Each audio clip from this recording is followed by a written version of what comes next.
So Smash Drums is making its way over to PSVR2. It's a rhythm-based game that, of course, is focused on drums, if it wasn't obvious from the title.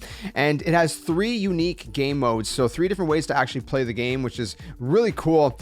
It was originally released on the MetaQuest some time ago, and it currently has some pretty good ratings over on Meta's website. If you actually go to Meta's website, they have 4.5 out of 5-star rating with 2,400 reviews, and this is at the time of recording this, which is, early in the month of May. So pretty well received from what I can tell from the MetaQuest side, and like I said, now it's making its way over to PSVR 2. So if you do have a PSVR 2, you can jump in on this game, or if you're just seeing this video for the first time, you don't have a PSVR 2 and you have a MetaQuest, well, hey, you can pick it up on there as well. Before we jump into this, I want to give a huge thanks to the developers, and actually it's developer. I found out it was one person developing this game, which kind of blew my mind, because it's pretty impressive that one single person has made this game and is continuing to kind of make it better and whatnot. But they reached out to me, and I want to preface this by saying this. Yeah, I got the game code for free as a review code. I'm not getting paid or anything like that. And I do want to say that I do get emails from, various VR games or indie games and different things like that. And most of them I don't end up covering.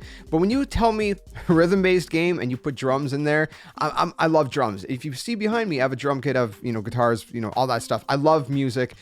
So you say drums, and I say, okay, well, let me in on the action. So I was really intrigued to check out this game, and I haven't really covered VR a whole lot on my channel since PSVR 2 first kind of released, but I thought it was a good time to kind of do a new one and let you guys know about this game, because I was very intrigued, and as I got hands-on with it, it was a lot of fun, I'll be honest. So without spoiling my review, this is going to be my honest review. Let's go ahead and jump straight into this. So let's start with giving you guys kind of the breakdown of what the game offers on PSVR 2. First of all, it's going to be launching on May 15th on the PSVR 2. The PSVR 2 version is going to have native 120 FPS for smoother and more responsive gameplay, eye-tracked, foveated rendering to deliver sharper visuals with where the player is focused, adaptive triggers to simulate the feel of spinning drumsticks with a pulse for each rotation, headset haptics that allow players to feel the impact of flying debris during gameplay, which is really cool. So this version builds on the original gameplay with enhanced visuals, including real-time lighting, new effects such as heat haze and dynamic shadows. The PSVR 2 version is also designed to deliver an immersive experience with improved textures and more detailed environments. This game actually features a dynamic social mode that includes cinematic third-person camera angles, allowing players to share visually stunning gameplay footage. So it's kind of just a way that you're not going to see that when you're in there, but if you're recording gameplay and things like that, it's going to look a little bit different, which is actually pretty cool. It's got 58 songs in the standard edition. There's also additional song packs released so far, which includes an additional 35 songs. So altogether, if you get the entire, all the songs that are out, you're going to have 93 songs total. But again, if you get the standard edition, you're gonna have 58 songs in the base game. The price is $19.99 USD for the standard edition. Song packs, which include 5 songs per pack, are $5.99 USD per pack. In euro, that's $6.99, and again, $19.99 for the standard edition in euros as well. The premium edition is $54.99 USD, and it's going to be $59.99 in euro currency. Now, if you're in a different currency, you can do the exchange rate and kind of figure it out, or check the PSVR 2 store, the PlayStation store. You should be able to find the game up there to wish list and check it out and whatnot ahead of its release. Or if you're watching this after release, then it's already out, so you can check in your kind of local region. So pretty good. So what does this game have to offer? Well, there's 3 different game modes. There's a bunch of different settings. There's all this different stuff. So when you actually go into game modes, whatever game mode you choose, you can actually choose the environment you want to kind of be in. There's like a volcano, there's a prison. I think it was a volcano. There's a prison, there's like a school, there's an actual like rock concert kind of setting where you're on a big stage in front of a massive, like, I don't know, a huge stadium of like 50, 60,000 people, I would imagine. It looks like that kind of stadium. That one's kind of my favorite, the one that's in front of like a bunch of people and whatnot, like you feel like you're actually in a stadium. But there's a few different ones. I can't recall off the top of my head how many there were. That's not one thing that I actually planned to mention, how many there were, but I think there's probably close to 10 different kind of environments you could choose from. But they're all unique and they're all really cool and individual in and of itself. In terms of the drums, you can set how high the drums are, how low. You can set, kind of the rotation of the drums in the settings. You can set how far they are. So like, like forward and kind of closer to you kind of thing. So a lot of customization to kind of get into the nitty gritty of that. 3 different game modes. So one of the game modes is arcade, one of them is classic, and one of them is fusion. So with classic, it's sort of like you would expect back in the day, Rock Band, Guitar Hero, that kind of thing, right? You have this sort of the way the notes are kind of coming down. And again, if you ever played Rock Band, the drums on Rock Band, it's sort of similar to that, except of course you don't have a kick pedal because it's PSVR 2. So one of the toms, the blue tom, is kind of replacing the kick drum. So you could use that with your right hand, and then a snare drum with your left hand. If you don't know anything about kick drums and snare drums and tom drums and crash cymbals and splash cymbals and ride cymbals and whatever else cymbals, don't worry. That's just kind of a little extra tidbit for anyone who is maybe drum savvy and curious about this. The drums are set up very realistically, like I said, besides the fact that obviously you have to use one of the toms in replace of the kick pedal, but that's fine. It's what you would expect for VR. You got 2 cymbals, one on the left and one on the right, and of course you got your hi-hat. So some pretty cool stuff going on there. And of course, depending on the difficulty that you choose from, there's I believe 4 different difficulties as far as I recall. I played mostly on normal. I tried a little bit of hard, and I'll talk about that in a second, the difficulties, but depending on which difficulty you're playing on classic mode, it's going to depend, first of all, how many notes are coming down, and also, what kind of, how many drums are being included. Kind of like you would expect, like I said, old school kind of Guitar Hero and Rock Band, where it's like, if you played on easy, you probably have like 3 buttons to choose from. If you play on expert, you have like the whole, like, 5 buttons or whatever to choose from, and it's some pretty gnarly combinations and techniques that you're going to have to implement. So it's kind of like that. In my experience with every single game mode, the difficulty, I feel like normal felt the most natural to the song. Personally speaking, I feel like hard and above kind of gets where it's like it's sort of like throwing in maybe some extra notes. I don't know. That's just me. That's a sense I got. I don't know for sure if that is the case, but that's kind of how it felt. For me, normal felt like what you would expect the rhythm to be for the most part, and then hard seemed to throw in a few extra things here and there. But it depended. It kind of felt like it depended on the song as well. All that to say, classic mode is actually my second favorite game mode. I get to my favorite last. We're gonna go to fusion now. Now fusion is sort of like a mixture of arcade and of classic mode, and fusion is probably my least favorite mode, if I'm being quite honest. It sort of hybrids a little bit of like, having that drum kit in front of you, but also having the notes come down in a different way, which is seen more in arcade mode. So it's sort of like I said, it's kind of like a hybrid between classic mode and arcade mode. And arcade is actually my favorite, weirdly. So fusion is fun. You do have like the notes coming down and they're kind of passing across the actual drums themselves. And that's kind of how it works, rather than, across the board, like in classic mode. And then arcade mode offers an experience that it's like the drums are just kind of coming at you. And it's sort of like fusion, but a little bit different. They're just kind of like more like real sized drums coming down towards you.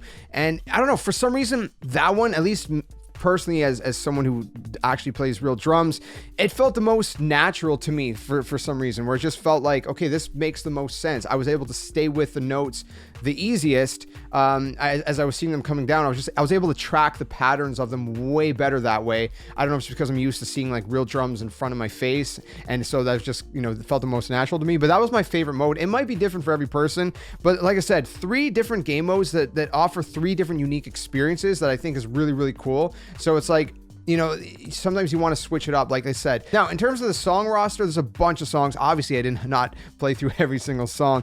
I played through some of my favorite songs, which are unfortunately copyright songs. There's a lot of great songs in some of the additional packs, right? I mean, you got like Bat Country from Avenged Sevenfold. You got Last Resort by Papa Roach. You got Ace of Spades by Motorhead.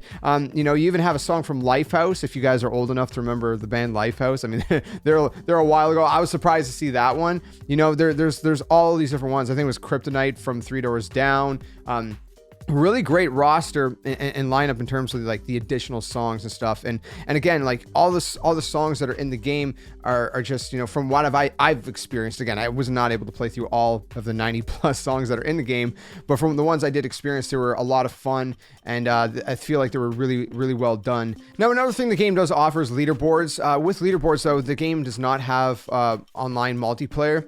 Like I mentioned, it's one person developing this, and it seemed like I think that was something that they tried out in the past, in past versions of the game, and it seemed like it was people just were not really utilizing the multiplayer as much as the other game modes. So it was just kind of taking up resources. Again, one person developing this game still blows my mind. I'm not gonna lie. I'm kind of shocked. And you know, the whole kind of idea behind this game was the developer wanted to create something that they wanted to play, and I think that's really, really cool, because I think that kind of adds, it creates the most kind of authentic games, in my opinion, right? And so I think that's just a really cool element of this game that makes it so fun. Now, like I said, there's those three game modes. There's no story mode or anything like that, you know. But the three game modes that are in there, I mean, they're a blast to play. It's gonna give you plenty of hours of fun to have with this game, because like I said, you know, 58 songs in the base game, and then plus 35 songs additionally if you buy all, you know, the premium edition. You know, you get all the packs and stuff like that, or if you buy the packs individually. So it's going to keep you busy for a while. Now, one element that is unique to this game, but it was one thing that I just personally was like struggling with at first, is something that in terms of how you hit the notes. So it's sort of based on the fact that if you hit the rim of the drum, you're actually going to get a sloppy kind of score. Basically, you're going to get less points if you hit the rim of the drum. So it sort of rewards you for being accurate, right? This is something that I struggle with in other games as well. You know, other rhythm games. There's games I've played on the channel that people were like trying to tell me like, hey, if you're more accurate in hitting the note, you know, you're going to get more points. I just couldn't figure it out. So that's a me problem that I just suck at that. But it's a cool element of the game that, you know, you got to be kind of more precise. And there's modifiers you can actually turn on or turn off to kind of give you extra kind of points and whatnot. Like for example, some of it you know, is related to how hard you hit the drums, for example, right? So there's some cool little kind of settings in the game to kind of just like cater your experience a little bit better and kind of go for different kind of high scores and try to like make it a little bit more challenging for yourself and whatnot. But all that to say, listen, like I said, the three game modes does offer some pretty unique experiences in and of itself. Like I said, you got the classic mode, you got the arcade mode, and of course you have the fusion mode, which again, the fusion mode I was kind of not the greatest at. So there were a couple times where I felt like, you know, at first when I didn't understand how the game fully worked, that I was feeling like I was missing notes that I should have been hitting. But then when I understood, like, you know, hey, it kind of actually depends where you're hitting the drums, kind of like real drums. It kind of, you know, that factors into the whole thing. Then I sort of understood better and I got a little bit better at the game. But listen, it's a lot of fun. There's a lot of rhythm games that are on VR, but I think this is one that personally, and I am a little bit biased because, like I said, I am a drummer, and so I love drums and whatnot. And I do think that it's a pretty authentic experience. Like, yeah, it feels really, really good, and you know, the notes and whatnot kind of, like I said, it kind of matches the song as you would expect it to kind of be, right? And the harder difficulties get pretty insane, to the point where it's like, honestly, I was just like, I was dying and I had to just quit out at some of them because it's a challenge. So there is that kind of wide variety of challenge where if you want to go just really simple and easy, or if you want to go hard, you can also make it so like the board looks like it's kind of coming faster. The notes are technically still like the same rhythm, but for some reason it looks like it's coming faster. So you can have kind of like a fast moving kind of notes or whatever. I don't know how that works. I think it's just sort of like something that plays the trick on your mind or something. I don't know. I'll be honest. I'm not sure how that works. But like I said, there's a lot of different ways to kind of tweak your experience in this game. It was pretty impressive for the most part. And so I think I'm going to give this game a solid 8.5 out of 10. Like I said, there's some things that could be improved on, of course, but it's a really impressive game, especially for one person developing it. It's a lot of fun. There's a lot of song choices. I was surprised to see some big songs in there as well. Like, I mean, I did not expect to see Avenged Sevenfold and Motorhead and Papa Roach and, you know, Three Doors Down and all these different, you know, bands included. So that was pretty cool. So listen, if you have a PSVR 2 or a MetaQuest, and you love rhythm-based games and you love drumming, I mean, this would be crazy for you to like not to look at this game and at least consider it, because it's a lot of fun. If you have any questions, let me know in the comments below. I'll do my very best to answer them. Like I said, this is just a subjective, you know, opinion at the end of the day. This is my experience. My experience might not be yours. Yours might be a 10 out of 10. Yours might be a 1 out of 10. But judging from what other people are saying about this game, you can already see a lot of reviews because it was on MetaQuest first. Like I said, 4.5 out of 5 stars out of 2,500 reviews. Sounds pretty well received in my opinion. And like I said, I can understand why. So check it out. Let me know your thoughts in the comments below. And again, a huge thanks to, I was going to say the developers, but the developer for hooking me up with a copy of this game to check it out and putting it on my radar, because I honestly had no idea it existed, and I'm glad now I do. So thanks for watching. Till the next one, game on. See you guys later. Hey you! What are you doing? Join the Skeleton Army! Do it today! Don't wait till tomorrow, because tomorrow might never come. The Earth is gonna fade, that's inevitable. The next second of your life's not even promised, so you better think about where you're going, and you might as well just join the Skeleton Army. Plus, we do kinda like you a little bit, so it'd be nice to see you around here. But if you don't want to, hey, your loss. See you later.